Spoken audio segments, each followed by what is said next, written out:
Very happy evening, friends. போன கிளாஸ்ல நம்ம ரிப்போர்ட்டட் ஸ்பீச்சை பார்த்துருப்போம்.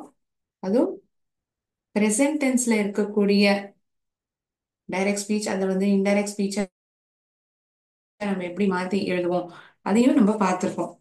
கரெக்டா? ஸோ இது வரைக்கும் பார்த்ததுல உங்களுக்கு ஏதாவது சந்தேகம் இருக்கா? ஸோ ரிப்போர்ட்டட் ஸ்பீச் அப்படின்னா இந்த இன்டைரக்ட் ஸ்பீச் நம்ம மாற்ற எழுதுறோம்.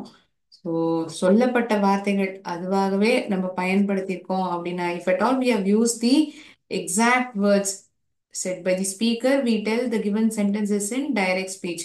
If at all we are using our own words or we are reporting what has been told, என்ன சொல்லியிருக்காங்கங்கிறத இன்னார் இந்த தகவலை தெரிவிச்சிருக்காங்கங்கிறத நம்மளுடைய வார்த்தைகளை பயன்படுத்தி தெரிவிக்கிறோம் அப்படின்னா அதை இன்டைரக்ட் ஸ்பீச்னு சொல்றோம்.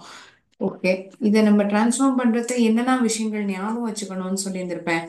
RCB T square, RCP T square, reporting verb, reporting verb நினைவுல இருக்கணும்.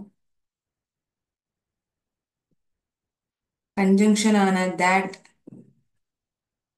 பயன்படுத்தியிருப்போம் இன்டைரக்ட் ஸ்பீச்சுக்கு மாத்திரத்தை.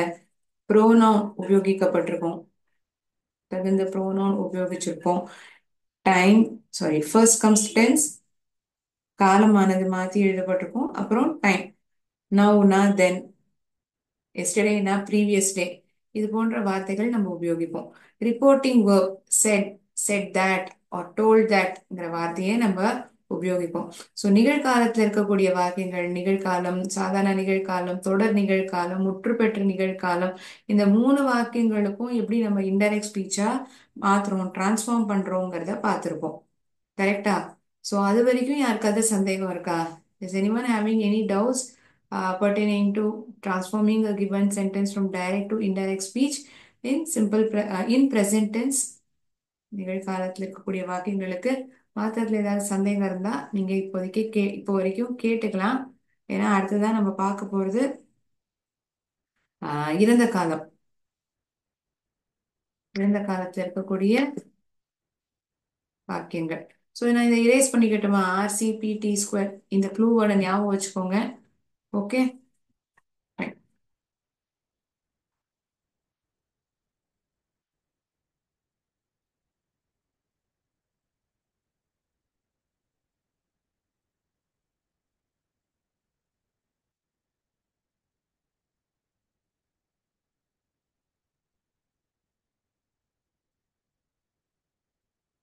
பிரியா சொன்னா, இங்க சொன்னாங்கிற வார்த்தை தான் இங்க உபயோகிக்கப்பட்டிருக்கு.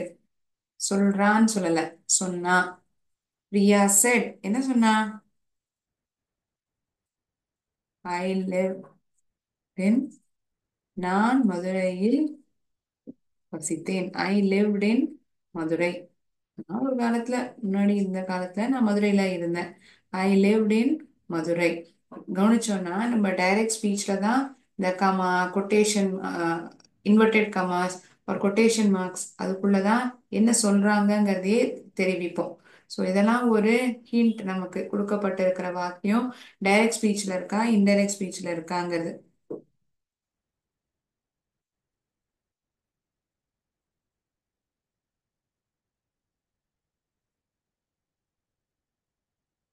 இது எந்த காலத்துல மேம் இருக்கு?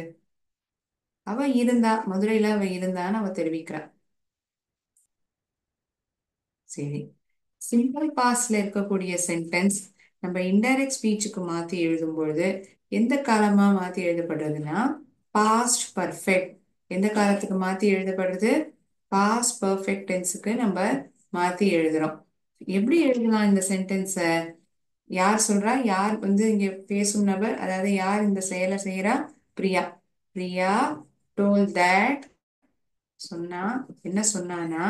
பிரியா டோல் தட் அவள் திருச்சியில் இருந்ததாக பிரியா சொன்னாள். Priya told that she had, she had lived. Subject plus had plus V3 form of the verb is the format in which we write past perfect tense. So past perfect tenseல அதாவது முற்று பெற்ற இறந்த காலத்துல நம்ம வாக்கியத்தை எப்படி எழுதுவோம்? முதல்ல சப்ஜெக்ட் வரும், அதை பின்தொடர்ந்து had வரும், அதுக்கப்புறம் past participle form of the verb live. லிவ்ங்கிறது தான் பேஸ் ஃபார்ம் ஆஃப் verb. அந்த வார்த்தையினுடைய பாஸ்ட் பார்ட்டிசிபல் ஃபார்ம் தான் lived. live, lived, lived. இங்க வந்து சிம்பிள் பாஸ்டுமே lived தான், past participle form of the verb-உமே lived தான். So she had lived in Madurai. எங்க வசிச்சிருந்தான்னு அவ சொன்னா, மதுரையில வசிச்சிருந்தான்னு அவ சொன்னா. had lived in Madurai. So ஞாபகம் வச்சுக்க வேண்டிய விஷயம் என்ன, சிம்பிள் பாஸ்ட்ல இருக்கக்கூடிய சென்டென்ஸ் டைரக்ட் ஸ்பீச்ல இன்டைரக்ட் ஸ்பீச்சா மாத்தி எழுதும்பொழுது பாஸ்ட் பர்ஃபெக்ட் டென்ஸா மாத்தி எழுதப்படும். சிம்பிள் பிரசன்ட் வந்து சிம்பிள் பாஸ்ட் ஆகும். கேட்டிருக்கீங்க இடையில, சிம்பிள் பாஸ்ட்ல இருந்தது அப்படின்னா என்னவா மாறித்து அப்படின்னு கேட்டீங்க. For that I'm answering. For those sentences which are in simple present, அதாவது நிகழ்காலத்துல இருக்கக்கூடிய வாக்கியமானது இன்டைரக்ட் ஸ்பீச்சுக்கு நான் மாத்தி எழுதும்பொழுது இறந்த காலத்துக்கு மாத்திரம். அதே இது சிம்பிள் பாஸ்ட்ல இருக்கு அப்படின்னா அது முற்று பெற்ற இறந்த காலமா, அதாவது பாஸ்ட் பர்ஃபெக்ட் டென்ஸுக்கு நம்ம மாத்தி எழுதுறோம். ஸோ இங்க பிரியாங்கிறது தான் ஸ்பீக்கர், அதாவது சப்ஜெக்ட். இங்க இந்த டோல்டுங்கிற ரிப்போர்ட்டிங் வேர்பை உபயோகிக்கிறோம், thatங்கிற கன்ஜங்ஷனை பயன்படுத்துறோம், ப்ரோனவுன் ஆன ஷீயை உபயோகிக்கிறோம். இங்க டென்ஸ் ஆனது had lived, had lived தான் இங்க டென்ஸ். இங்க நேரமானது சொல்லப்படல, இன்னைக்கு, நேத்திக்கு. So here only RCPT.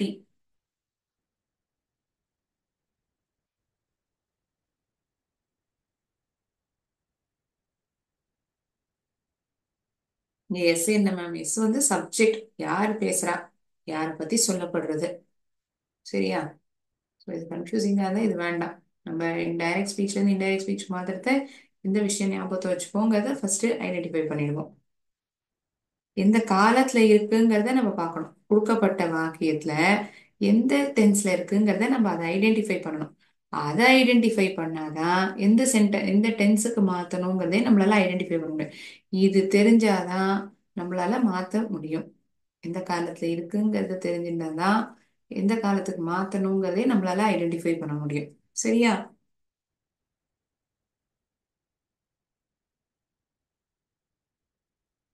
எல்லாரும் எழுதிண்டாச்சா?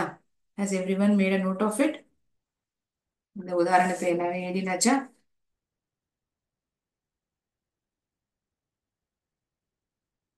Okay.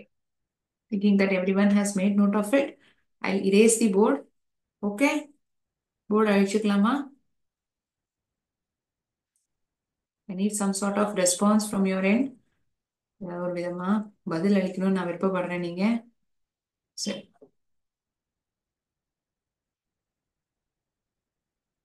மௌனம் சம்மதம் அப்படின்னு நான் எடுத்துக்கிறேன். எழுதிட்டீங்கன்னு நான் நம்புறேன். ஓகே. இப்ப சிம்பிள் பாஸ்ட்ல இருந்த சென்டென்ஸ்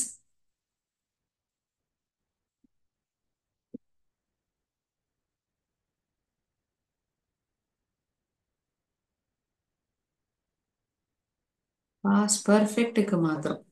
Okay. அடுத்தபடியா என்ன, பாஸ்ட் கண்டினியூஸ், தொடர் இறந்த காலம். கடந்த காலத்துல ஒரு வேலையானது நடந்துட்டே இருந்தது. நேத்திக்கு ராத்திரி மழை பெஞ்சுட்டே இருந்தது.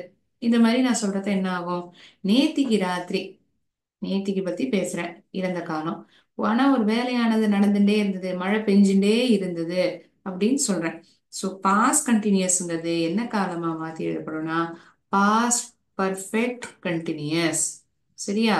Past continuous would be transformed to past perfect continuous. முற்று பெற்ற தொடர் இறந்த காலம். முற்று பெற்றங்கிறது தான் past perfect, தொடர் காலம் progressive continuous. இது இரண்டுமே இதுக்கான இது இரண்டுமே இதுக்கு உபயோகிக்கக்கூடிய வார்த்தைகள் தான். பாட்டி சொன்னா grandmother or grandma said that, sorry, grandma said, பாட்டிமா சொன்னாங்க. என்ன சொன்னாங்க, நான் காத்தால இருந்தே கடவுள்கிட்ட வேண்டிட்டு இருந்தேன், கடவுளை வேண்டிட்டு இருந்தேன். I was praying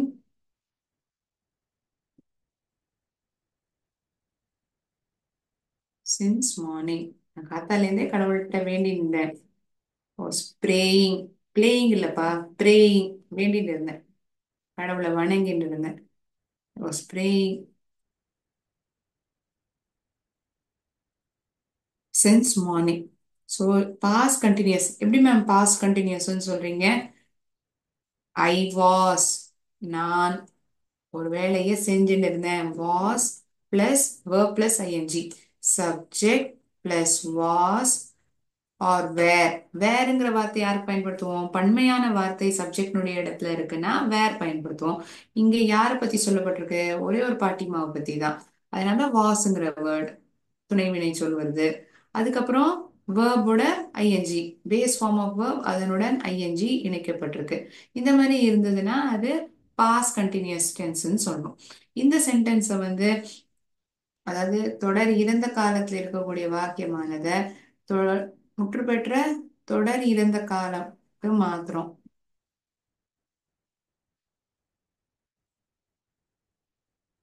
pass perfect continuous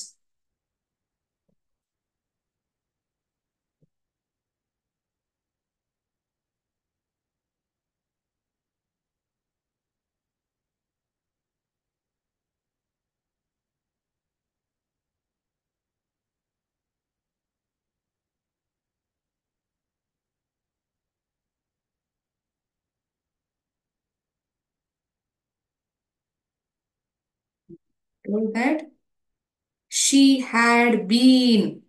she had been. இந்த பீனுங்கிற வார்த்தை வேண்டிகிட்டே இருந்தாங்க அப்படின்னு அவங்க சொன்னாங்க. Grandma told that she had been praying.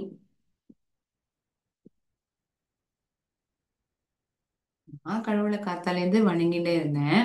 காத்தாலேருந்து வணங்கிட்டே இருந்ததாக பாட்டிமா சொன்னாங்க. Had been praying since morning. இங்க வந்து கொட்டேஷன் மார்க்கோ கமாவோ எதுவுமே நம்ம உபயோகிக்க மாட்டோம் இன்டைரக்ட் ஸ்பீச்ல மாத்தி எழுதும் பொழுது. Grandma told that she had been praying since morning. Subject plus had been. Has or have been வந்து present perfect continuous. Had beenங்கிறது past perfectக்கு நம்ம பயன்படுத்துறோம். அதுக்கப்புறம் பின்தொடர்ந்து verb ஓட ing சேர்க்கிறோம். இங்க verb வந்து pray ஓட ing சேர்க்கிறோம். சரியா? had been praying. இதுதான் past perfect continuous form உடைய format. Subject plus had been, I'm sorry, subject plus had been, verb plus ing. Past continuous order form, subject plus was or were. இங்க ஏன் was எழுதியிருக்கேன்? சிங்குலர்ங்கிறதுனால was மட்டும் எழுதியிருக்கேன்.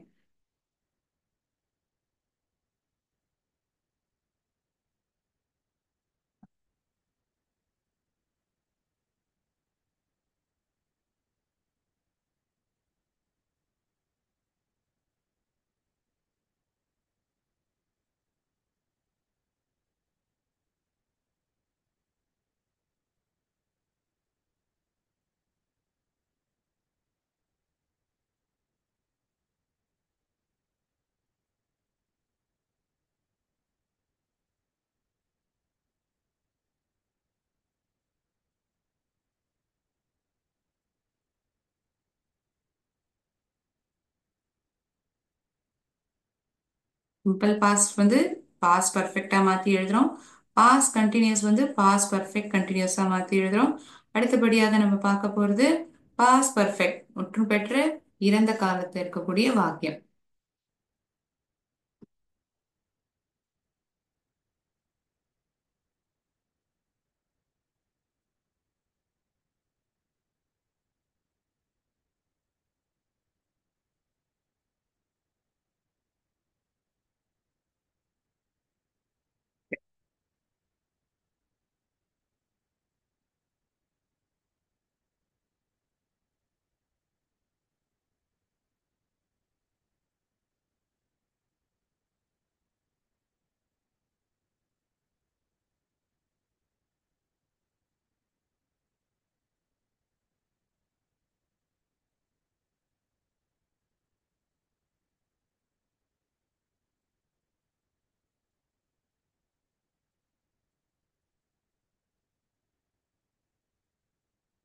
Pass perfect tense இருக்கு இல்லையா? Pass perfect tense வந்து நம்ம என்னவா மாத்தி எழுதுறோம் ரிப்போர்ட்டட் ஸ்பீச்சுக்குனா, நம்ம மாத்தி எழுதுறதும் வந்து பாஸ் பர்ஃபெக்ட் டென்ஸ் தான். there is no change for it. So direct speech in past perfect would remain same in indirect speech as well. past perfectல தான் அதுவும் இருக்கும். the teenager, இந்த இளம் வயதில் இருக்கக்கூடிய நபர் அதான் teenager. the teenager said, or the student said, சிம்பிளாவே வச்சுக்கலாம் உங்களுக்கு வேணா. the teenager said, I had passed examination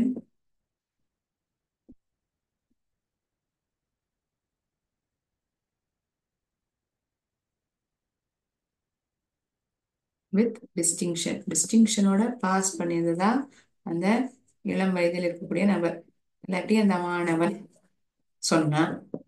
I had passed the examination with distinction.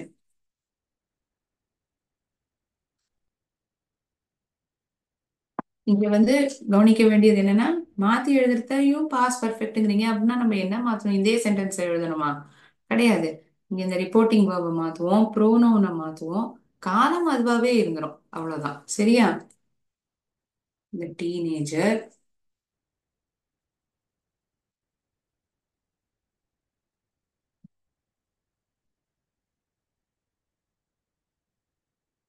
told that, ஐங்கிற வார்த்தை ஹீங்கிற போனோனால மாத்தி எழுதப்படும். அதுக்கப்புறம் பின்தொடர்ந்து வரக்கூடிய இந்த பாஸ் பர்ஃபெக்ட் டென்ஸ் அதுவாகவே தான் இருக்கும். he had passed, he had passed the examination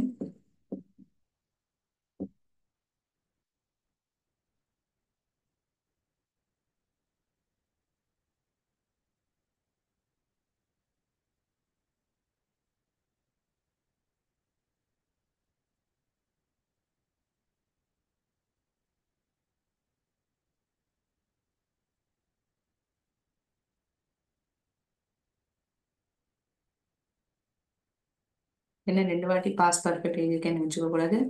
pass பர்ஃபெக்ட்ல இருக்கக்கூடிய டைரக்ட் ஸ்பீச் வந்து பாஸ் பர்ஃபெக்ட்ல இருக்குன்னா, இன்டைரக்ட் ஸ்பீச் அதாவது ரிப்போர்ட்டட் ஸ்பீச்சா மாத்தி எழுதுறதையும் பாஸ் பர்ஃபெக்ட் தான். ரிப்போர்ட்டிங் ஒர்க் டோல்ட் தட் இல்லாட்டி செட் தட்னே சொல்லுவோம். தட்ங்கிற கன்ஜங்ஷன் ப்ரோனோனை வந்து மாத்தி எழுதும். அதுக்கப்புறம் இருக்கக்கூடிய இந்த டென்ஸ் ஆனது அதுவாகவே தான் இருக்கும். இது வந்து எந்த மாற்றமும் இல்லை.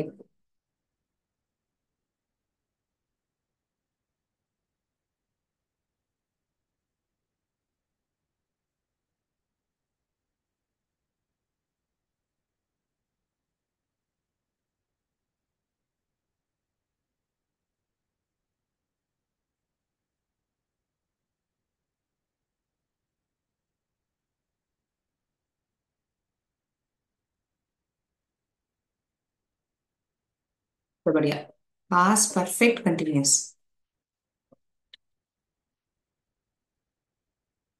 என்னோடய நீங்களும் சேர்ந்து எழுதுறதா நான் நம்புறேன், அதனாலதான் அடிக்கிறேன்.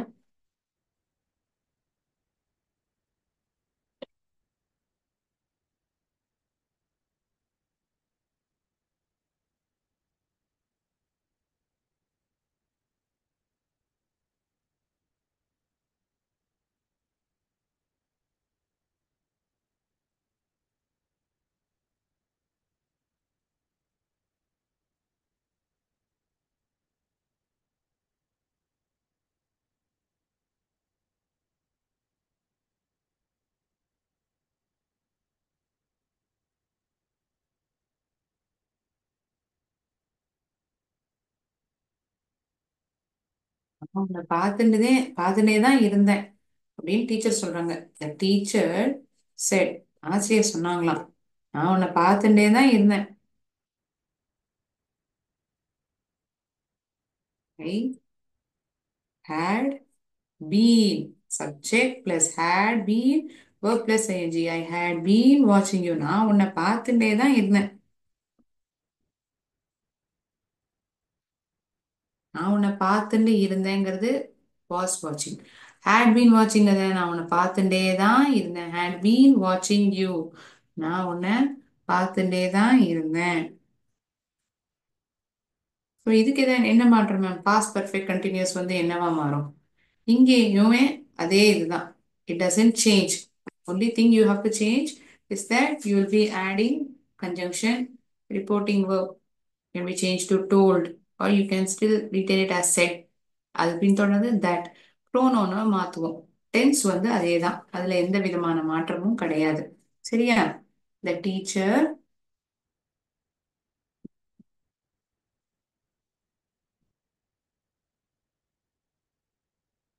told that.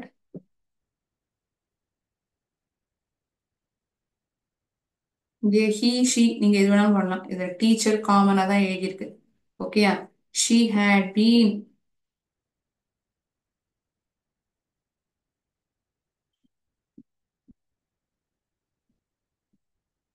teacher told that she had been watching you. யூக்கும் வந்து எந்த இதுவும் மாற முடியாது. you and it remains the same.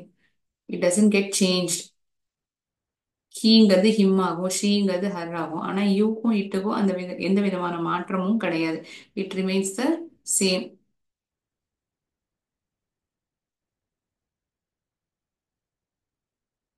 நம்ம இங்க என்ன மாத்திருக்கோம்? Sorry, I underline this. we have changed these three things. told, that, she. toldங்கிற ரிப்போர்ட்டிங் verb பயன்படுத்திருக்கோம். thatங்கிற கன்ஜங்ஷனை எழுதியிருக்கோம். ஷீங்கிற ப்ரோனவுனை உபயோகிச்சிருக்கோம்.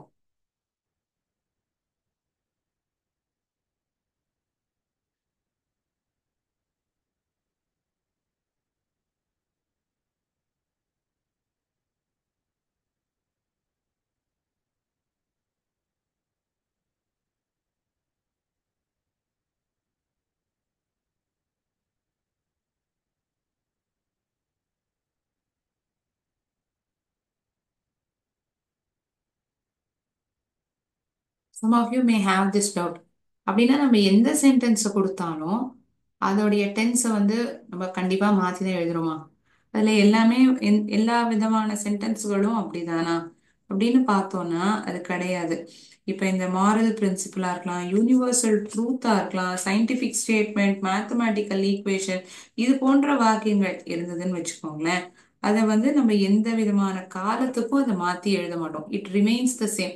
இப்ப சூரியன் கிழக்கில் உதிக்கிறது, sun rises in the east. So இன்னைக்கு கிழக்குல உதிக்கும், நாளைக்கு வந்து மேற்குல உதிக்கும், வடகிழக்குல உதிக்கும், அந்த மாதிரி மாத்தி மாத்தி உதிக்குமா என்ன? இல்லாட்டி உதிச்சது அப்படின்னு சொல்ல முடியுமா? அது எப்போதுமே கிழக்குல தான் உதிக்கும். So for these kind of sentences, we do not change the tense. It remains the same. That is, the tense remains the same. So for what kind of sentences we don't change it? For universal truth, historical event, எப்போதுமே தொடர்ச்சியாக செய்யக்கூடிய ஒரு செயலுக்கு habitual action அதை சொல்லுவோம். So here the tense doesn't change in indirect speech. இதுல வந்து நம்ம indirect speechல வந்து காலத்தை மாத்தி எழுத மாட்டோம். சரியா? ஸோ அது மாதிரி இருக்கக்கூடிய சென்டென்சஸை பார்க்கலாம். அதுக்கப்புறம் நம்ம இம்பரேட்டிவ் சென்டென்சஸை பார்ப்போம். இம்பரேட்டிவ்னா என்ன மேம்? இப்போ அதிகாரமா சொல்றது, ஆச்சரியத்துடன் வெளிப்படுத்துறது, அட்வைஸ் பண்றது, ரிக்வெஸ்ட், இது போன்ற வாக்கியங்களும் நம்ம டைரக்ட் ஸ்பீச்ல இருந்து இன்டைரக்ட் ஸ்பீச்சா மாத்தி எழுதுவோம். ஸோ இப்போ வந்து நம்ம பார்க்க போறது for those kind of sentences in direct speech. What kind of sentences? That includes universal truth, historical event, habitual action, இது மாதிரி இருக்கக்கூடிய வாக்கியங்கள். புரியுது மேம். ஆனா சென்டென்சஸ் எக்ஸாம்பிளா இருந்தா பெட்டரா புரியும். ஒருத்தவங்க சொல்லியிருக்காங்க கண்டிப்பா. Mrs Seema set. சீமா சொன்னா உண்மைதான் எப்போதும் ஜெயிக்கும். ட்ரூத் ஆல்வேஸ், சாரி, உண்மைதான் எப்போதுமே ஜெயிக்கும். Truth wins always. Truth won always அப்படின்னு சொல்லலாமா? உண்மைதான் ஜெயித்தது அப்படின்னு சொல்ல முடியுமா? எப்போதுமே அதுதான் ஜெயிக்கும். உண்மைதான் எப்போதுமே ஜெயிக்கும். இது போன்ற வாக்கியங்களுக்கு நம்ம காலத்தை மாத்தி எழுத மாட்டோம். உடனே என்ன பண்ணலாம்? நம்ம அந்த ரிப்போர்ட்டிங் வேர்பை மாத்தலாம். இதுக்கு முன்னாடி நம்ம பார்த்தோமே, அதுக்கு த டோல்ட், தட்ங்கிற கன்ஜங்ஷனும், அது போல ப்ரோனவுன், ஒருவேளை அவன் அவள் அது போன்ற வார்த்தைகளா இருந்தா நம்ம அதுல சொல்லலாம். இங்க அது மாதிரி ஏதாவது இருக்கா? திஸ் இஸ் சீமா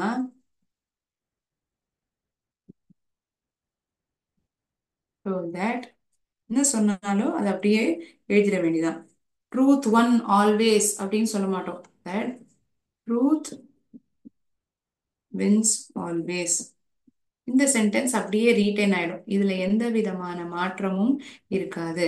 ஒருவேளை இப்படி நான் எழுதினேன்னா ட்ரூத் ஒன் ஆல்வேஸ், உண்மைதான் எப்பொழுதும் ஜெயித்தது, எப்போதும் ஜெயித்தது. ஒன் வந்துடும். வின்னுடைய பாஸ் ஃபார்ம் ஒன். இங்க அதை நம்ம பயன்படுத்துவோமா? மாட்டோம்னு சொல்லிட்டேன். For those kind of moral principle, universal truth, habitual action, we don't change the tense in indirect speech. Okay? You need to remember this.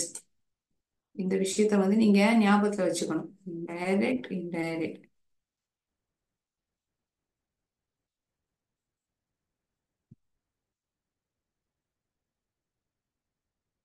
Moral principle, proverbs, இது போன்ற வாக்கியங்கள். They said, அவங்க சொன்னாங்க, honesty, நேர்மையுடன் இருப்பது. Honesty is the best policy. நேர்மையா இருக்கிறது தான் சிறப்பான ஒரு கொள்கை. Honesty is the best policy. Full stop. அதுக்கப்புறம் க்ளோசிங் இன்வெர்டட் கமாஸ். தே செட்க்கு அப்புறம் ஒரு கமா, அப்புறம் என்ன சொன்னாங்கங்கிறது ஓப்பனிங் இன்வெர்டட் கமாஸ், சொல்லி முடிச்சோன்னா க்ளோசிங் இன்வெர்டட் கமாஸ் உபயோகிக்கணும். ஆனா அதுக்கு முன்னாடி இந்த ஃபுல் ஸ்டாப்பை எழுதியிருக்கணும். சரியா? இதெல்லாம் சின்ன சின்ன விஷயங்கள். இப்ப நான் சொல்றத ஏன் இவங்க திருப்பி சொல்றாங்கன்னு தோணும். ஆனா பரீட்சையில இருக்கிறத நமக்கு மறந்து போயிடுற மாதிரி இருக்கும். இப்ப நம்ம எங்க எழுதணும், இன்வெர்டட் கமாஸ்க்கு அப்புறம் எழுதணுமா முன்னாடி எழுதணுமாங்கிறது தோணும். They told that honesty is the best policy. அதே சென்டென்ஸ் அப்படியே எழுத வேண்டியதான். இதுல எந்த மாற்றமும் கிடையாது. Honesty,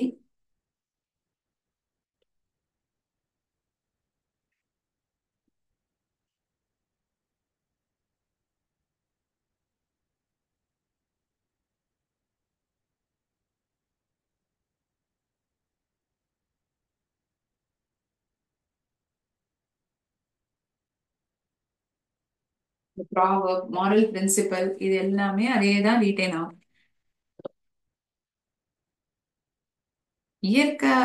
இயற்கையாக இருக்கக்கூடிய விஷயங்கள்.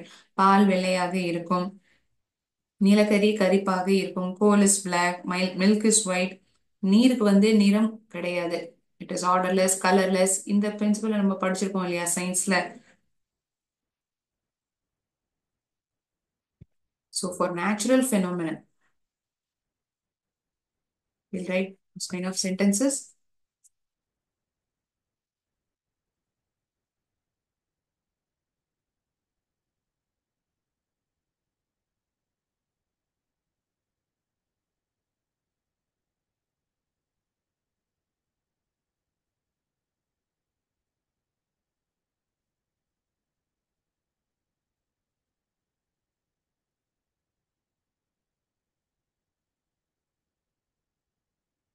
Varun said.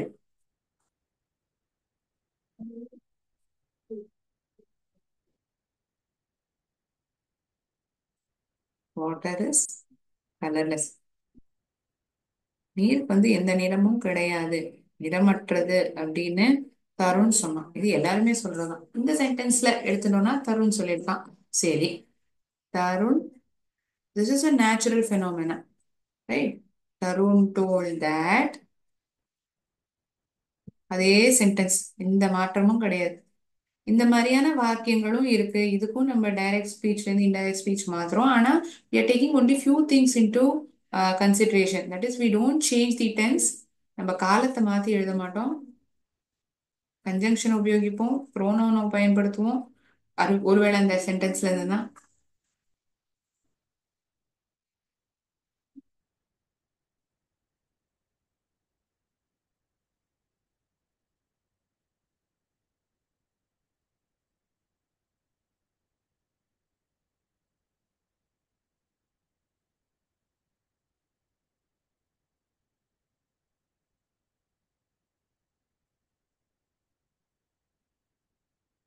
Scientific statement.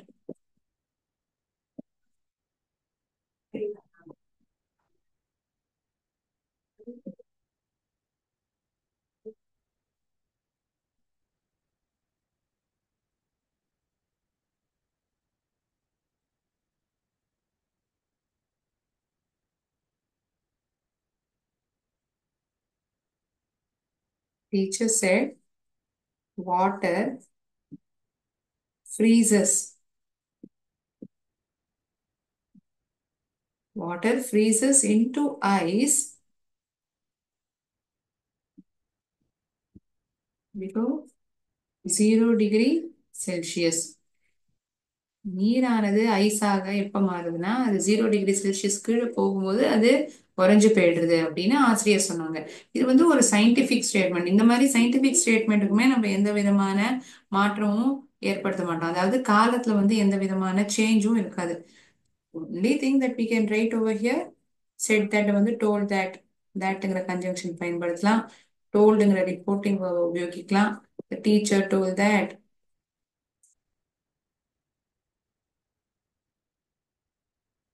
இதெல்லாம் அப்படியே தான் எழுதும். இதுல எந்த விதமான மாற்றமும் கிடையாது.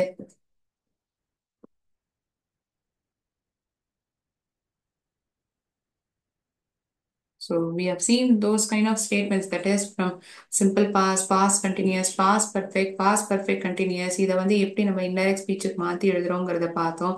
அது மட்டும் இல்லாம இந்த universals, truth, moral principle, natural phenomena, scientific statements, இதை நம்ம இன்டைரக்ட் ஸ்பீச்சுக்கு மாற்றி எழுதணும்னாலும் என்னெல்லாம் ஞாபகத்தில் வச்சுக்கணுங்கிறதையும் பார்த்தோம்.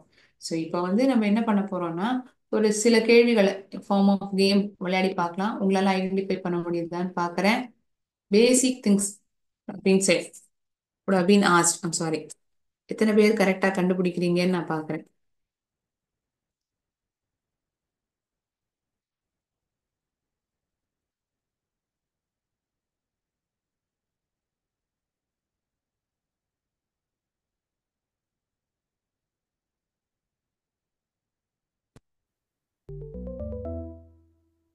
Shannon said that she would come with us.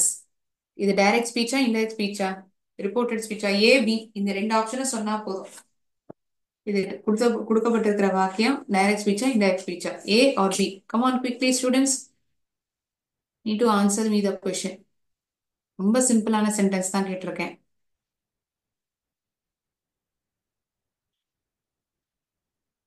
அவள் வருவாள் என்று ஷானன் கூறினாள். Shannon said that she would come with us.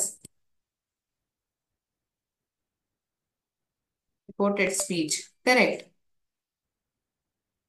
இதே மாதிரி டக்கு டக்குன்னு பதில் அளிக்கணும். Why are you late? The teacher asked. ஏன் வந்து தாமதமா வந்திருக்க அப்படின்னு டீச்சர் கேட்டாங்களாம். இந்த சென்டென்ஸ் வந்து டைரக்ட் ஸ்பீச்ல இருக்கா ரிப்போர்ட்டட் ஸ்பீச்ல இருக்கா? ஏன் லேட்டா வந்தேன்னு டீச்சர் சொன்ன வார்த்தைகள் அப்படியே பயன்படுத்தப்பட்டிருக்கு. கரெக்டா? அப்படியே அதே வார்த்தைகள் எக்ஸாக்ட் வேர்ட்ஸ் தான் என்ன ஸ்பீச்? கரெக்ட், டைரக்ட் ஸ்பீச் தான் மிகச்சரியான பதில். The doctor said that the boy had measles. இந்த டாக்டர் சொன்னாராம் இந்த பையனுக்கு வந்து மீசல்ஸ் இருந்ததுன்னு. The boy had measles. Reported speech. See? Yes, it is correct. இருந்ததாக டாக்டர் கூறினார். Send for the police, the man shouted. போலீஸ கூப்பிடுங்க, வர சொல்லுங்க அப்படின்னு அந்த மனுஷன் கத்தினாராம். Direct speech. பதில் சொல்றதுக்கு அன்மியூட் பண்ணா போதும். John said that he wanted to be a commercial pilot. John சொன்னாராம் அவருக்கு வந்து ஒரு கமர்ஷியல் பைலட்டா ஆக வேணுங்கிறது ஜான் சொன்னாராம். என்ன ஸ்பீச்? பர்ஃபெக்ட், ரிப்போர்ட்டட் ஸ்பீச் தான். சூப்பர். ஸோ இந்த 5 கேள்விகளுக்கும் நீங்க பதில் அளிச்சிட்டீங்க. அடுத்தபடியா மல்டிபிள் சாய்ஸ் கொஸ்டின்ஸ் பார்க்கலாமா? இந்த ரிப்போர்ட்டட் ஸ்பீச் சம்பந்தமா தான் மல்டிபிள் சாய்ஸ் கொஸ்டின்ஸ் பார்ப்போம். இந்த கேள்விகள் இப்போ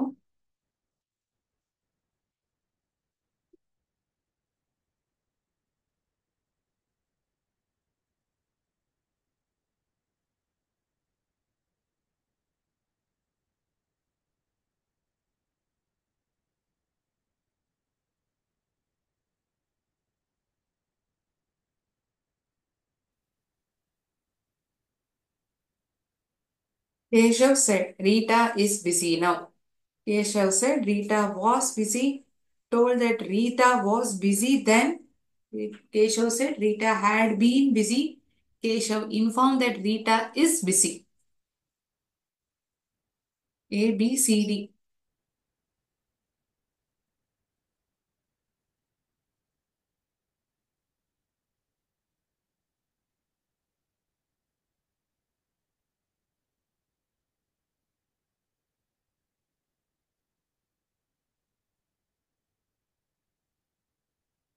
Next question.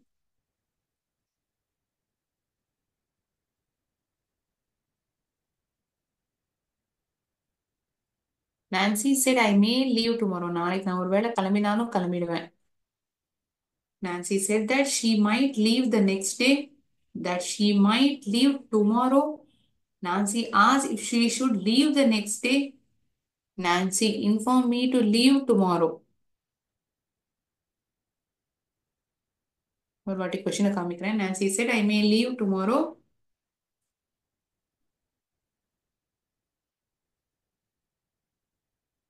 எதுனாச்சா பதில ABCD ஆப்ஷன் மட்டும் சூஸ் பண்ணுங்க.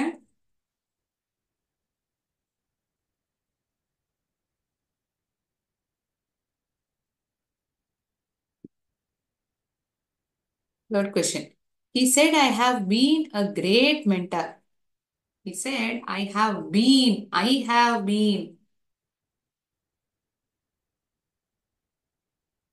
Present perfectல இருக்கு இல்லையா? He have been, he had been, he was a great mentor. நாலு ஆப்ஷன் பாருங்க. He said that he had been a great mentor. He said that he was a great mentor. He exclaimed. So இதெல்லாம் நம்ம அடுத்த கிளாஸ்ல பார்க்க போறோம், இந்த imperative kind of sentences. So இங்க ஒரு ஆப்ஷனா தந்திருக்கேன். So that you see whether you are getting confused or not. He said that he has been a great mentor.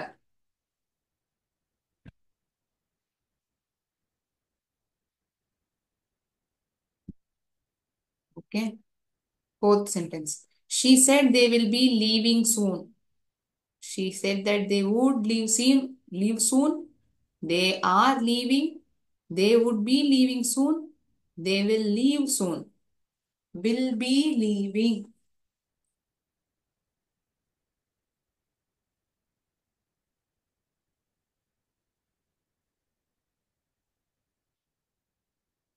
Okay. Next sentence. The teacher said the wind is a renewable energy source.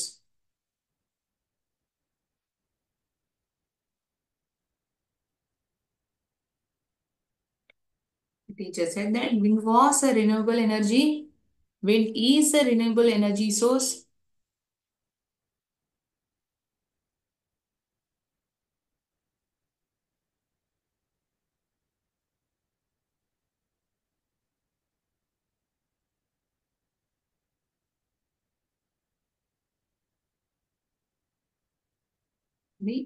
B and C option has been repeated.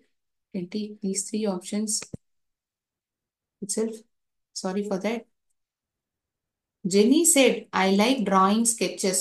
Jenny said that she liked drawing sketches. She has liked drawing sketches. She liked to draw sketches.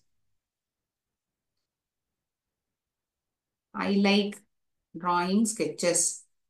ஐங்கிற வார்த்தை என்ன வார்த்தையில மாத்தி எழுதப்படும்? காலம் மாத்தணும். தொடர் நிகழ்காலத்துல இருக்கு.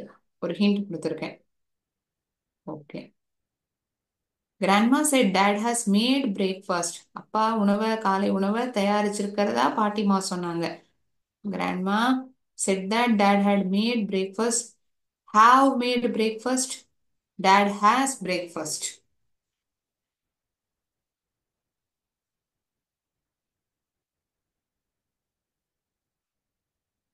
Okay. Options தான்ப்பா சூஸ் பண்ணணும். சரியா? 7 கொஸ்டின் எழுங்க. கொஸ்டின் 7 ABC சூஸ் பண்ணிக்கோங்க. ஓகேயா? 8th one.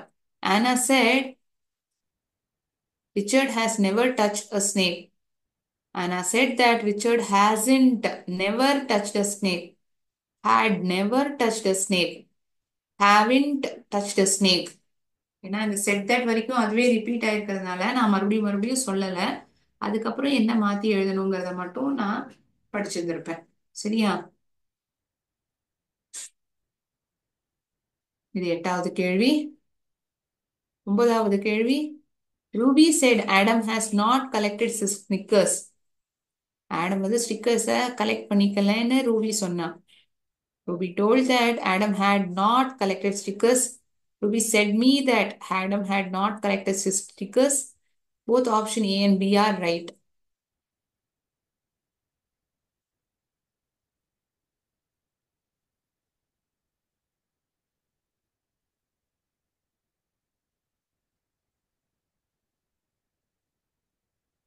Tenth, last question. He said we are working. நாங்க வேலை செஞ்சுட்டு இருக்கோம் அப்படின்னு அவன் சொன்னான். He told me that they were not working. He told me that they were working. இது எதுவுமே இல்லை. None of the above.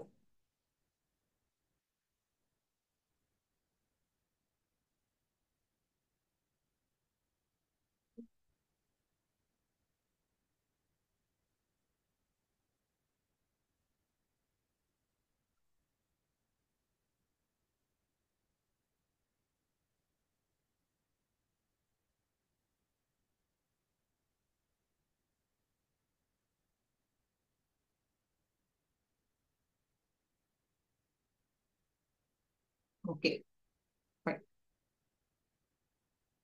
I hope that you have written the answers for all these 10 questions. Okay, friends. இன்னி கிளாஸை நான் இதோட end பண்ணிக்கிறேன். அடுத்த செஷன்ல நம்ம சந்திக்கலாம். அடுத்த கிளாஸ்ல நம்ம இந்த இம்பெரேட்டிவ் கைண்ட் ஆஃப் சென்டென்சஸ் ரிப்போர்ட்டட் ஸ்பீச்ல பார்க்க போறோம். அதாவது கேள்வியாக ஆச்சரியத்தை வெளிப்படுத்துற மாதிரி கமாண்டிங்கா இருக்கக்கூடிய சென்டென்சஸ், ஆர்டர் பண்ற மாதிரி இருக்கக்கூடிய சென்டென்ஸ், இதை வந்து இன்டைரக்ட் ஸ்பீச்சுக்கு எப்படி மாத்துறோம் அது தெரிஞ்சுக்கலாம். ஸோ வாழ்க பாரதம், வெல்க தமிழகம். தேங்க்யூ.